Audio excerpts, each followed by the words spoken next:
Parliament തെരഞ്ഞെടുപ്പുമായി ബന്ധപ്പെട്ട് സംസ്ഥാനത്ത് കോളിളക്കം സൃഷ്ടിച്ച കാഫി സ്ക്രീൻഷോട്ട് കേസിൽ ഡിവൈഎഫ്ഐ നേതാവിനെ SIT അറസ്റ്റ് ചെയ്തു. ഡിവൈഎഫ്ഐ വടകര ബ്ലോക്ക് കമ്മിറ്റി മെമ്പറും CPM Thiruvallur Thuruthi local committee അംഗവുമായ ജിതിൻ ഭാസ്കറിനെയാണ് ജില്ലാ ക്രൈംബ്രാഞ്ച് DYSP T മനോഹറിന്റെ നേതൃത്വത്തിലുള്ള അന്വേഷണ സംഘം അറസ്റ്റ് ചെയ്തത്. വടകര സ്ക്വാഡ് എന്ന വാട്സ്ആപ്പ് ഗ്രൂപ്പിലൂടെയാണ് റിബേഷ് രാമകൃഷ്ണൻ സ്ക്രീൻഷോട്ട് പ്രചരിപ്പിച്ചതെന്നാണ് SIT അന്വേഷണത്തിൽ കണ്ടെത്തിയത്. ഇതിന് പിന്നാലെ മറ്റ് ഗ്രൂപ്പുകളിലേക്ക് സ്ക്രീൻഷോട്ട് ഫോർവേഡ് ചെയ്യപ്പെടുകയായിരുന്നു. വടകര സ്ക്വാഡ് എന്ന വാട്സ്ആപ്പ് ഗ്രൂപ്പിന്റെ അഡ്മിനാണ് ജിതിൻ ഭാസ്കരൻ. ഷാഫി പറമ്പലിനെ ദീനിയായ മുസ്ലിമായും KK ശൈലജയെ കാഫിറായും ചിത്രീകരിച്ച് യൂത്ത് ലീഗ് പ്രവർത്തകൻ മുഹമ്മദ് കാസിമിനെ ഇരയാക്കിയാണ് പോസ്റ്റ് പ്രചരിപ്പിച്ചത്.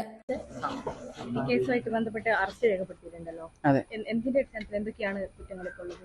നിലവിൽ നമുക്ക് ഇത് ഈ സ്ക്രീൻഷോട്ട് പ്രചരിപ്പിച്ചതുമായിട്ട് ബന്ധപ്പെട്ട് പ്രധാന പങ്കുവഹിച്ചു എന്ന് വിചാരിക്കുന്ന ഒരാളെയാണ് നമ്മളിപ്പോൾ നിലവിൽ അറസ്റ്റ് ചെയ്തിരിക്കുന്നത്. അതിൻ്റെ ഉറവിടത്തിലേക്കുള്ള അന്വേഷണത്തിൽ നമുക്ക് ഈ അറസ്റ്റ് ഇമ്പോർട്ടൻ്റ് ആണ്.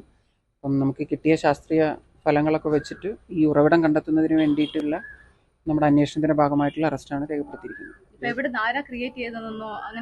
ഇല്ല, നിലവിൽ അതിൽ കൂടുതൽ അന്വേഷണങ്ങൾ നടത്തേണ്ടതുണ്ട്. ആ അന്വേഷണം നടത്തുന്നതിന്റെ ആവശ്യത്തിന് വേണ്ടിയിട്ടാണ് ഇപ്പം അറസ്റ്റ് രേഖപ്പെടുത്തിയിരിക്കുന്നത്. നമ്മൾ കസ്റ്റഡി വാങ്ങിച്ചിട്ടുള്ള അന്വേഷണങ്ങളൊക്കെ നടത്തുമ്പോഴാണ് നമ്മൾ സോഴ്സിലേക്ക് എത്തുള്ളൂ. അതാ പറഞ്ഞ് അത് പൂർണ്ണമായിട്ട് നമുക്ക് എത്താൻ ആയിട്ടില്ല. നമുക്കിതിൽ കൂടുതൽ അന്വേഷണങ്ങൾ വേണ്ടതുണ്ട്. ആര് നിർമ്മിച്ചു എന്നതിലേക്കല്ല നിലവിലെത്തിയിട്ടുള്ളത്. നമ്മൾ പ്രചരണത്തിലാണ്. ഇതിൽ പ്രചരണത്തിലും അതുപോലെ അതിൻ്റെ മറ്റു കാര്യങ്ങളിലൊക്കെ പങ്കുവഹിച്ച ആളെയാണ് നമ്മൾ അറസ്റ്റ് ചെയ്തിരിക്കുന്നത്. അത് ഈ നിർമ്മിച്ച ആളിലേക്ക് എത്താനുള്ള ഭാഗമായിട്ടാണ് നമ്മൾ അറസ്റ്റ് ചെയ്തിരിക്കുന്നത്.